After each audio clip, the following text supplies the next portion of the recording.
Hey, it's Mark Goodman. And I'm Alan Light. On today's podcast, Record Store Day founder Carrie Colleton is joining us to discuss the April 20th RSD special releases. Plus, we'll talk live with our audience, the Sound Up Pod Squad, and find out who still listens to vinyl. And some updates from the Beatles universe. Oh, good. Sound Up with Mark Goodman and Alan Light, the only music podcast that matters.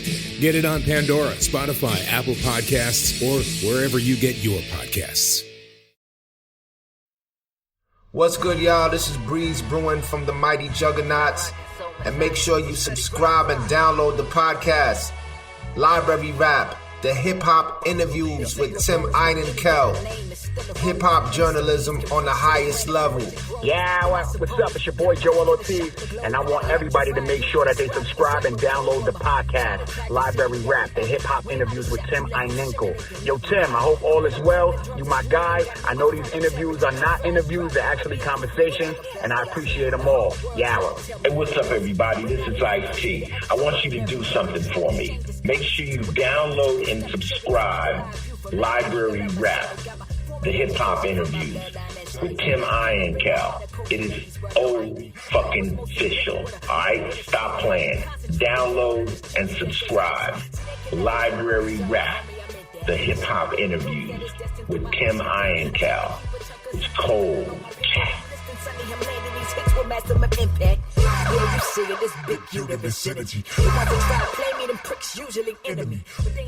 So Messiah, legendary producer, welcome to Library Rap, the hip-hop interviews with Tim Einenkel. Thank you so much for being here. Indeed. Thank you for having me, brother. Thank you. So I want to start with, obviously the God Complex that drops September 30th. I feel the title means a lot, right? So, but what does it mean to you? What's the significance of the title? Okay, so we're dealing with the word complex, even though I spelled it CMPLX. A complex, as we know, is a housing, a building, a body, right? Right. And a lot of people look at it like, you got a God complex? No, and yes. meaning the energy that we call God, or whoever, him, she, they, whatever it is all housed in self. What we are is the all. So if you're talking about God, Allah, Yahweh, they are in us. So in us is the ability to do whatever we want to do. Everything that exists in this plane of existence is right here within us. So you're able to be beautiful, intelligent, strong, you know what I mean? Everything within self. And so what I want to do is just to display different aspects through different MCs, hopefully, and that hopefully it comes across like that. But it's just a kind of a play on words, but yet in reality, I'm saying that God is within us, and we can display that. When did the title for the album come up to you? I mean, was it kind of when you're approaching an album like this? Are you? I mean, it's like the blueprint? Is it title first, then MCs or whatever, or is it more like create the album and then that title just comes to you? No, well, this title came to me in the 90s. I in the 90s, it's funny because brothers and sisters think alike. I was dealing with this artist. Well, I still am. It's family. I had this artist that I work with named Jay Electronica. So mid to late 90s, I met him. If you know anything about Jay Electronica, his story, he comes from his beginnings were with me. So we had this thing, and we called it God. Call it God Hop. We weren't dealing with hip hop. We were dealing God Hop, and you'll even hear him say it on his music, and you hear me throughout the years deal with it in hip hop. And around 99 or 98, when my baby was born, we had already dealing with God Hop, but it was I came up with the title God Complex. This album is 25, 30 years in the making. I wanted to do this for years. I just never got around to it. You know what I mean? Mm-hmm. Until I basically became an empty nester. So my children, when my children got old enough and got, in fact, one of them still here, but when they got independent and doing their thing, and it's 27-year-old and 24-year-old. And that's when I decided, okay, I can get to work. You know what I mean? But it started in the 90s, that concept. Okay, so I have a 9-year-old and a 7-year-old, so I have about 16 more years. Okay, and then I get to work. That's good to know. And 2 grandchildren. Oh you know man, what I mean? oh man. It's a hip hop granddad for real.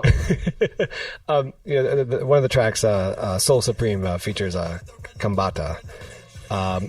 It's the thing I've always loved about your beats is that you always create beats that complement that no matter which artist is on it, no matter what genre, it always complements the artist's voice. When you did the beat for Soul Supreme, how did you know that Kambata would be the artist to go with this track? Well, when I wanted to do the song, I asked him to do it before I did the beat. I literally tailor. So I make beats, but I don't make a beat, a group of beats, and then stick artists on it. Mm-hmm. I build with artists, see where they are with it, and then I build a track for them. I look at music that I create and artists like a tailor does a model. So if you wear a size 34 pants, I'm not going to fit you in a size 40 waist because you're going to be looking crazy. It's going to be all baggy. So I like to tailor the beat to what it is that you are. You know what I mean? So I'll tailor the beat for what I think he or she's voice will sound good on. And then after they lay the rhyme, I go back in and like you'll hear the drums move when he moves. Mm-hmm. That's not him moving with the drum. That's me moving with the way he or she raps. I'll go back and alter the beat to really fit it more good. Because, when you get a suit and you need these arms are kind of baggy under here, so you will fit it, you know what I mean, to tuck it in and make sure that it's tight. So that's what I do. And I knew that what kind of vibe I wanted to give him. And if you listen to it, if anybody listens to Kambata, Soul Supreme is totally different from anything that he does because it's a joining together, a partnership of different entities. So when me and him come together, that's what you get. You know what I mean? Rocksteady features Ciroc, and you obviously, you work with Ciroc, and you worked with her for quite a long time. How is that creative, since you've worked with her for such a long time, how is that creative relationship different than I think any other artist you've worked with, especially in terms of knowing what works well with her voice and what doesn't work well with her voice? I mean, how do you approach beats differently with her with that? It's funny with her, like you said, I know her very well, so I literally, and she don't always agree, but when I make music for her, I'm like, yo, this is sound crazy for you. And she'll be like, or okay, and she'll just do it. But I with her, it's more of it's like drinking water, man. I get it. You know what I mean? Like I said, like you said, it's been a long time, and it has. It's like I know what her range is, and it's funny because even now she's exploring more singing. And so I'm learning, I'm in a whole other process of learning what her range is on that. But with her, I know for a fact that she's going to murder the beat. Right. I know. So and most people think that, you see a woman, she's a pretty woman. So you think, oh, she's going to sing, it's going to be light, it's going to be pretty. We go against that grain. And we do most things, that's a hard. I do a hard, grimy, you got to be lyrical beat on it. And it always surprises people because she's an anomaly. You know what I mean? So it's pretty easy working with Ciroc. You know what I mean? We create a lot, and then that's my fiance. So it's interesting sometimes. We're in the same house too. So but it's dope. It's a wonderful experience. Try and build another Wall Street from the asphalt. You looking for the leader of the pack, then go and start all my dogs is Apex, it's northern industry man. Is there a beat or an instrument that kind of that with all respect, would not work well with her voice, but maybe she's convinced otherwise, and there's that kind of clash, creative mind clash in terms of like she wants to push that envelope, but you kind of, as the producer, could be like, well, I don't know if this is going to work particularly well with you. I can't. No, actually, no, I don't think so. I think she's more versatile. Let me say for this, she's more versatile than even I know. Sometimes she'll say, I want to do this, and I might think that it might not work, but it always works. You know what I mean? Well, it's one thing I noticed about her. A lot of people say, well, I'm a lot older than her, so they'll be like, I know you work with Ciroc, you be giving her all juice, you show her everything. I don't show her nothing because I don't want to mess it up. what she is what she is. First of all, I don't write rhymes. I can't. Right. She's smarter than me. That's number one. Number two, I don't know where she gets it from because she didn't grow up doing it like this. So I just let it be. And if she asks, she wants to do something, then I'll just do it. And normally, I've never seen anything not turn out right. Right. I think pretty much she's able to shift and move and do what she needs to do around whatever sounds. So I don't really have that problem with her. I think the amazing thing is, I just was watching a live show you two did where you just perform, where you're in the back and she's performing Rocksteady. It just, there's nothing like, you don't have to tailor or I guess cut back on. She doesn't cut back on her performance. You don't have to cut back on the beat in terms of the live show because you will both step up to that plate and make it a live show, make it happen. Which is always incredible to watch. I think one thing that I didn't realize at the time, but I didn't realize how far back you go in terms of your production. And I was looking at allmusic.com and I was looking at all the people that you've worked with, Champ Millionaire, Nappy Roots, Prez, Bizarre, Pastor Troy, TLC, Madonna, Monica, Boyz II Men, and all these artists. And it shows how versatile you are as an artist yourself. And I kind of want to ask about your experience with a few of these artists and kind of what was the big takeaway for you working with them, and then how do you what are those lessons you learned working with them? How do you continue to use them in your craft today, if that's okay?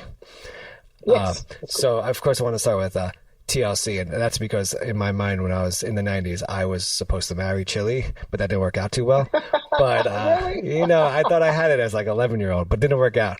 But of course. So of course I want to ask you about TLC and working with them. So with them, I knew two of them when in high school. I knew Chili and I knew T-Boz. So I was a DJ in the 80s, and I go back, so y'all know. And I would DJ a lot of the parties for the high schools. I would do a lot of the Sweet 16s. So I would do parties for their best friends. Or we ran into each other a lot and did a lot of things. When they ended up being artists, one of my best friends was Dallas Austin, and he was the main producer for TLC, under LaFace Records. Mm-hmm. So with them, it was already a cool ship that had already started. And when Left Eye first moved here from Philadelphia, I got really cool with her.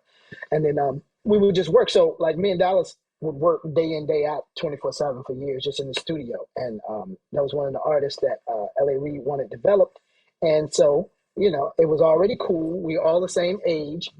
It was just they were open. They were open. They understand hip hop. They understand the culture. They're not afraid to break barriers, and it was just fun. You know what I mean? Because it's like your cousin. You know what I mean? Yeah. It was just regular. You know what I mean? And so it was really cool. They're really down to earth people, and I think it's funny because I got closer to Lisa, and Lisa's from out of town, but she's from Philadelphia. But I got really close to her, and we were really cool, and it was always elevation when dealing with her. I want to ask you about the Nappy Roots, and especially want to ask you because I'm from New York City, and I think there was a time in East Coast rap versus Southern rap that I personally felt that Southern rap felt like it was coming from the heart a lot more than East Coast rap. Right. And there was a kind of authenticity about it. And when I first heard Nappy Roots, I was like, oh shit, this is exactly what I'm talking about. I can't rap like them, but I could actually, but I feel like you could feel it from their heart. So when you worked with Nappy Roots for the first time, what kind of drew you to them as an artist? And what was your big takeaway from them? So when I first met them, I was living in New York. This is what's funny. I'm from Atlanta, but I was living in Brooklyn. And I had a meeting with this guy that was managing me at the time, who was also managing them. And he was also managing Ninth Wonder and Little Brother. And we had this big meeting, and it was Ninth Wonder, Little Brother, and some of the guys in Nappy Roots, all in New Jersey. We all went to New Jersey to meet with this cat. And, they were really cool because they record a lot in the studio that we have here in Atlanta. Initially, wait, let me go back. I think I met them initially through Anthony Hamilton. We call him Aham.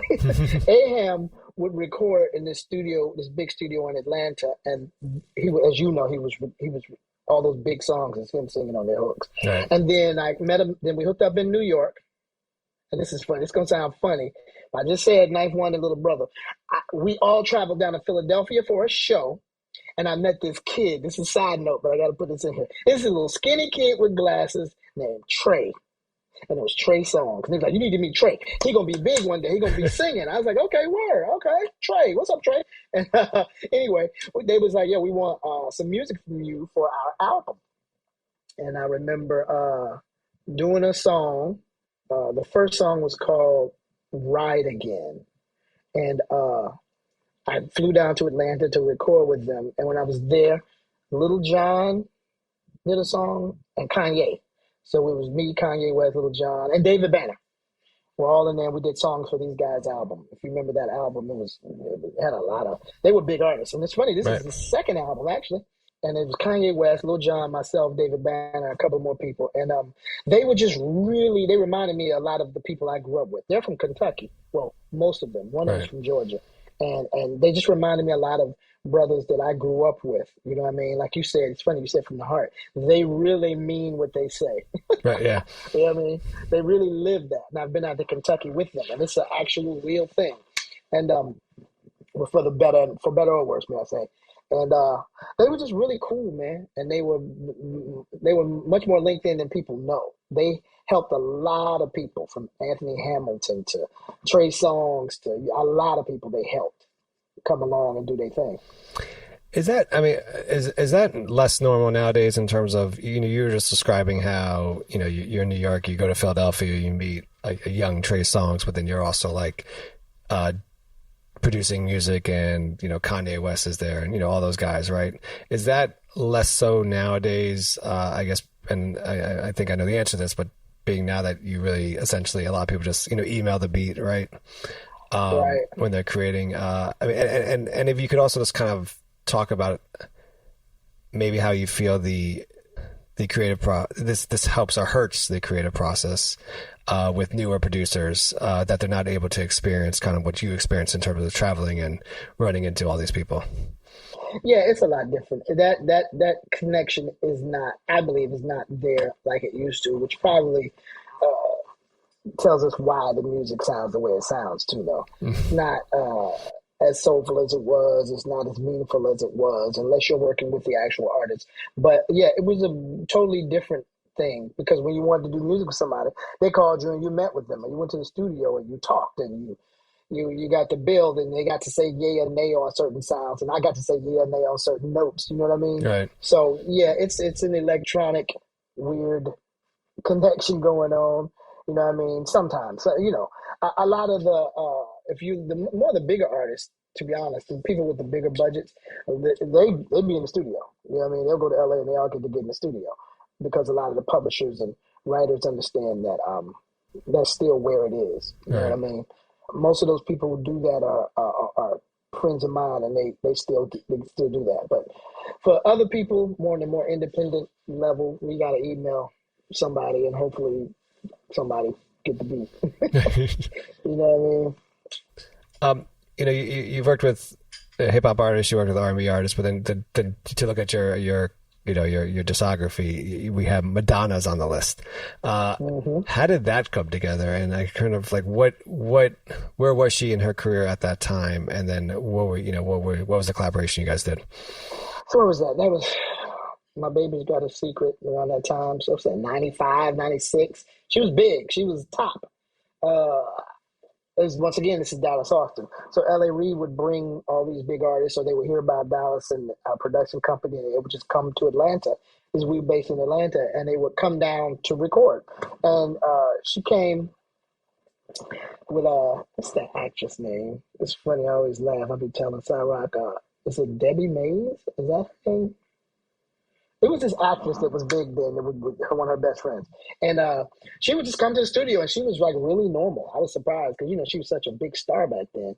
She was really normal, and in fact, she didn't even want to record in the studio. She wanted to record at the engineer's house. She liked more down-to-earth things. And I remember we recorded her, and this is funny. I don't know if anybody ever said this. We recorded her. We took like some sheets and put up like some stilts, and made a makeshift booth back then. And she recorded under those sheets, like a little tent, like a kid's play fort type thing.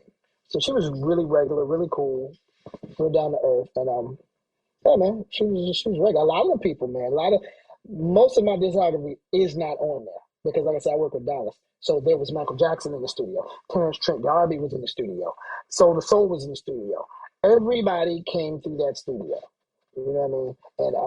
And I got blessed to be around a lot of the quote unquote legends. You know what I mean? And see people that people will bug out. Be like, wait, is that? Yep, it is. Well, literally. Out of all those people, what was like kind of the big, I mean, for you, like, oh shit moment, you know, like kind of, you know, it's funny. A lot of people don't even, I mean, I don't know how old you are, but to me, actually, it was, two. I used to really like Terrence Trent D'Arby's music. And he walked in one day and he didn't have his braid locks or whatever he had. He had a little regular afro and he cut it off. And probably the biggest was Karen Wheeler from Soul to Soul. And I used to have the biggest crush on her. My wife was like, "Oh, okay." At the time. But probably Karen Wheeler from Soul to Soul. She would be in there a lot, and it was really dope. You know what I mean? Because she's so talented to me. She was so fun. She was from London too. You know what I mean? Back then, I didn't get to run into a lot of sisters and brothers from London, so she had the accent, and she was Rasta, and it was just really, really cool. And like I said, yeah, there's a couple of them, but I would say those two stand out. You're like, I gotta go to the studio again. I just gotta keep going to the studio. Exactly. I gotta keep going. She's like, I'm coming. Okay. More and more as I've done this. So I'm 43. So more and more as I've done this, I continue to appreciate the art of the scratch, and I continue to appreciate that, and I love that on your discography it does point that out, that you know you're not just someone who creates beats, you also don't shy away from the scratch. What is your favorite aspect of the art of the scratch? Okay, so when I was little, I got in trouble a lot around 1982 because I would try to scratch. I saw it, and friends in school was talking about it. So I would go home and I would try to do it. And you know what they used to say, you're going to tear my needles up. You know, they were right. You would tear the needle up if you didn't know how to put the plastic under there. But the scratching was something, it's like Kung Fu, man. It's like learning a technique that most humans will never in their life be able to do. So, you know, like with me, when I first started scratching, it's got a lot of new stuff, the Transformers and all. I never really learned all that new stuff. A straight up cut scratching and just like traditional cuts. I love it. And my goal was late 80s, early 90s to put it on as many R&B records that I could. And I did. I don't know if I'm the first, but I did some real early scratching on records from TLC to ABC, Boyz II Men. Like we did come on, Boyz II Men with cuts in it. You know what I mean? So like I was really into making sure to putting that facet of hip hop in a place that they said it didn't belong in R&B records. And it's just one of the things. Like I said, it's like Kung Fu. I always tell people respect my Kung Fu because I've trained, you know, not more than 10,000 hours, you know, at least 30, almost 40 years on doing that. And I still to this day make sure I keep it in most songs. Can you talk about the reaction? I mean, the reaction of early scratches in terms of music. I mean, we obviously, hip hop is so, we obviously grew up at a time where hip hop was not as commonplace, right? You know, I remember New York City had a radio station, Z100, when I was a kid, that would actually have a liner that said absolutely no hip hop, right? And now it's just like, now that's what they want all the time, right? Right. So what was the reaction in terms of when you were putting scratches in R&B? I mean, was there any resistance to it, or? Yeah, L.A. Reid asked, what is that? He said, when we turned into TLC and all those records, he'd be like, what's going on there? Is that scratching in the record? He was like, yeah. So at the time, there was two things. There was sampling and there was scratching. And if you remember, Biz Markie kicked it off with being sued by somebody. So it was scratching and there was sampling. So what we would, and it was a certain amount of seconds that you could use without having to pay or get sued. So we made sure that you knew that it was scratches and cuts that we did on the records. For instance, look at TLC, the song Creep. Creep has a sample, a cut, see, I said it wrong. A cut that said, I was cutting, guess who's back? Guess who's back? So Public Enemy used it. Slick Rick. I think Slick Rick is where I got it from. I think Chuck might have got it from Slick Rick. But it was actually initially, it comes from Shinehead. Shinehead was the first one to do it. And so I remember doing the cut, and you're not supposed to be able to get sued for no cuts because it's not sampling. Guess what? We got sued for the cut. Guess who's back? And it was Shinehead. And he was like, I want my money. And he's like, it's a cut, bro. You are an artist. You've been around. You know what it is. But I know what it was. He's looking at Babyface and L.A. Reid, and he was like, oh, I can get paid. Mm-hmm. And I remember us trying to get in touch with him. I think he was in London at the time. And we were like, yo, it's cool because it's not us. It's not our budget. It ain't going to come out of our pockets. But we want to advise you that this is interesting. People don't understand that TLC is going to be really big. So you might want to wait and get your publishing on it. Wait a minute. Don't just try to hit them for the money now. Wait, they're going to blow up. So you hit them, got some money, and then we sold 24 million records. So now you're just out the game and you can't get a part of that. To this day, almost 30 years later, I still get a check. So you could have, you know what I mean? And it's just crazy. But cuts, a lot of people looked at it weird, but like I said, it cut through easily. Because if you notice, the music and the beats we did for R&B were hip-hop beats. We just put a little bit of keys over it. You know what I mean?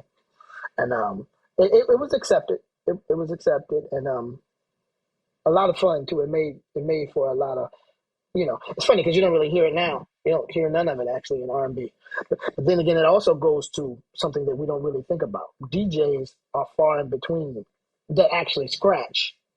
There are kids who started on the new digital equipment where they press buttons. They don't even, hands don't touch the wax. I use Serato, you know what I mean, which is the wax that controls the actual computer, but it's still wax, hands-on, with needles that controls the computer. So that skill is lost on a lot of people. And, it's not their fault. It's just I got lucky enough to be an old man.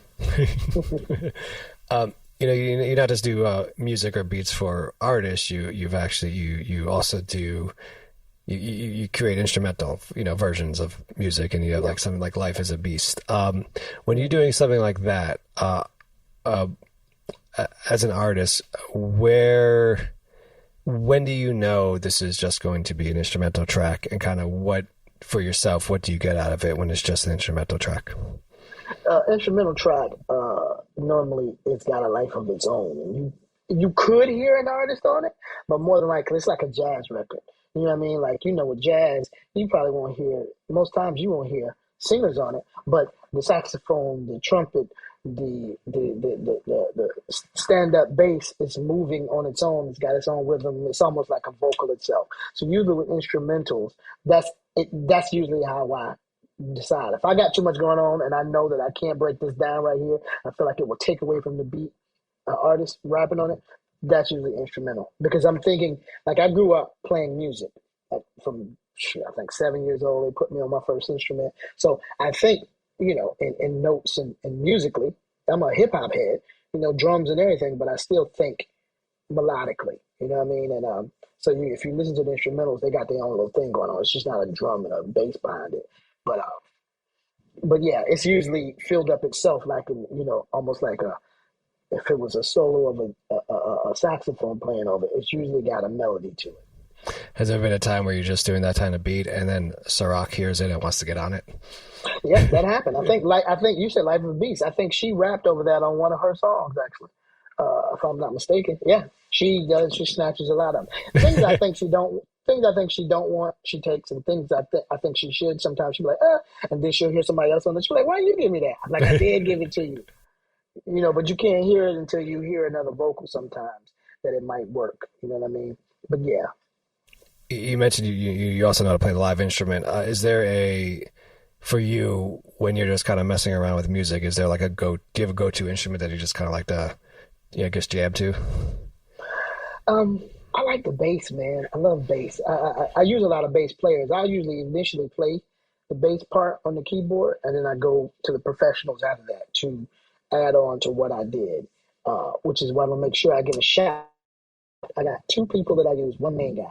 I got a brother named Steve Lake, who played a lot of Outkast stuff, and I got Preston Crump. Now, Preston Crump played all Outkast. He played on Dr. Dre with Eminem, Forget About Dre. He played on In Vogue, Madonna, TLC. Me and him been working together since probably about 90, maybe 89, 90. Preston Crump, he's amazing. He's one of the dopest bass players to me in music in the world. You know, he knows how to ride the beat. He's not he don't do all that. He just knows how to make a song feel good and heavy. So bass is usually my thing. And I think it's because of him. I heard him playing when I was like 20, and I was like, who is that? And he was just so dope to me. So I like bass. I like the bass. You know what I mean? But it's a process, though. You know, as we mentioned, God CMPLX comes up September 30th, and you obviously have incredible artists on it: King Crooked, Ciroc, Evidence, Locksmith, Slug, Mickey Fax, Planet Asia, Stickman of Dead Prez, Murs, Lyric Jones, and many, many more. When you're creating something like this, how much of the discography do you have to know about the artist prior to going in to knowing who you're going to choose for the album? No, I go by sound. I go by what I think and what I feel when I see these artists or hear these artists. So I usually write a list of who it is I want, and then I go for it and I ask them. I actually have relationships with maybe one I didn't have a relationship on that album. I just wanted them on there. But most people, I probably already have a relationship. I like their work ethic, and I believe they will fit this project good.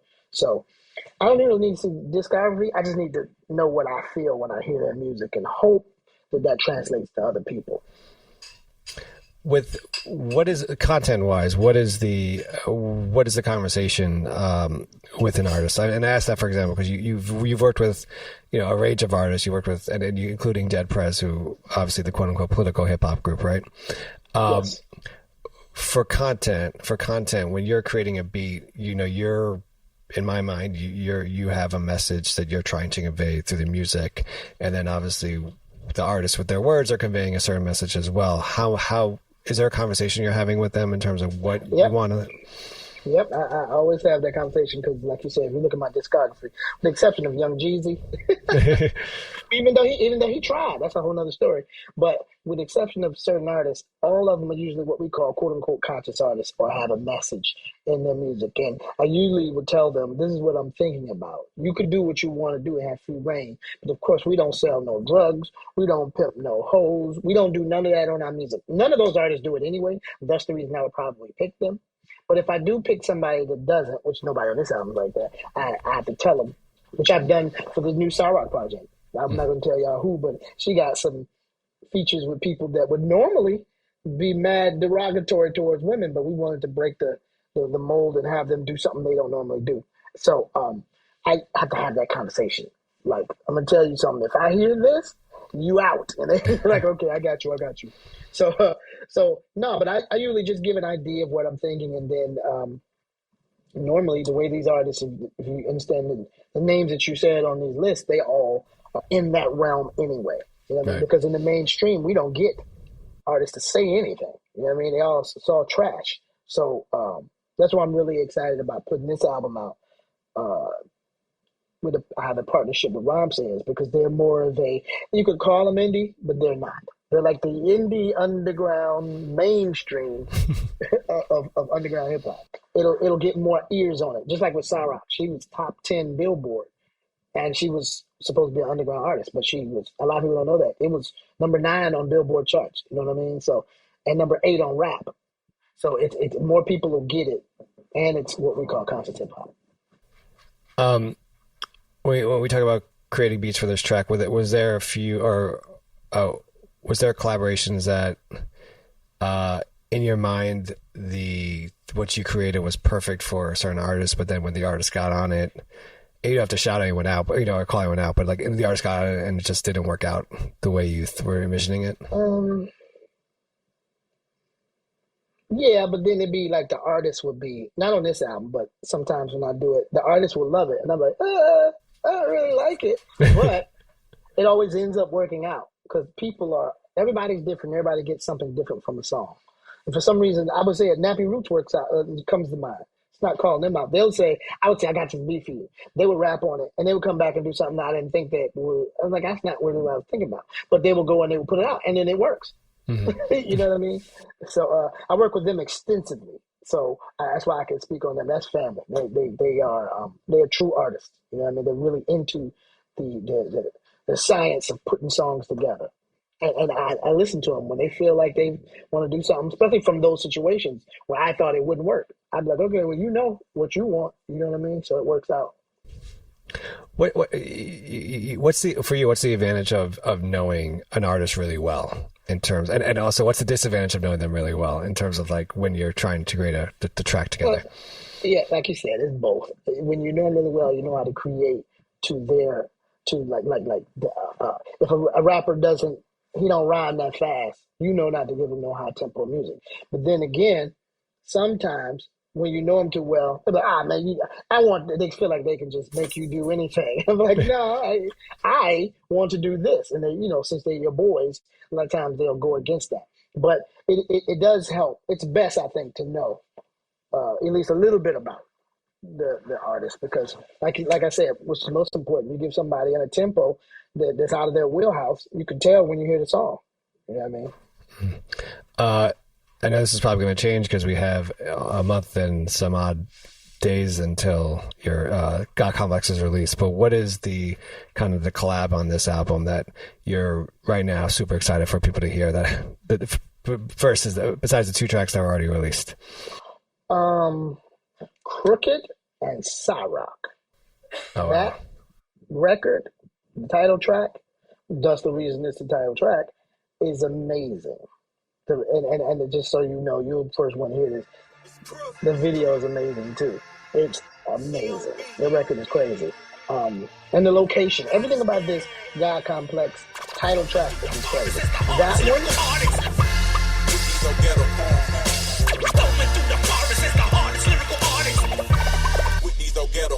I'm killing off instrumentals in my leisure. For me, it's easy to be elite. Not only do I hear it, got synesthesia, I see the beat. Let the speaker speak, I'm the syllable Machiavelli. I'm winning like the cat with the fattest belly. I don't even see the feet. Black Revolution. Actually, the song with all the sisters on it. It's a record with Cyrock, Shay Noir, and Lil Jones. It's going to surprise a lot of people. And like I said, you'll see when you hear of what it is. You know what I mean? That's going to be crazy because they're out rapping every dude in hip hop on this song. So I'm excited about that song, and I'm excited about God CMPLX. I'm excited about all of them, but those are the standout, especially that God CMPLX. Black queens, the ghetto made us. This money can never change us, but our mindset is the only thing that can separate us. Pray to God and arm wrestle with the hands of time, because time of death is one thing that you can't decide. Now that it's done, what was your favorite part of creating God CMPLX? It's funny for me. It's not even doing the music. It's after when we're recording the videos and get to like. So with these artists, it's these artists all around the country. I'm based in Atlanta at the moment, and I have to travel to those places to do the videos. I like that. I like the creative process of doing visuals and trying to make whatever song it is come to life. So.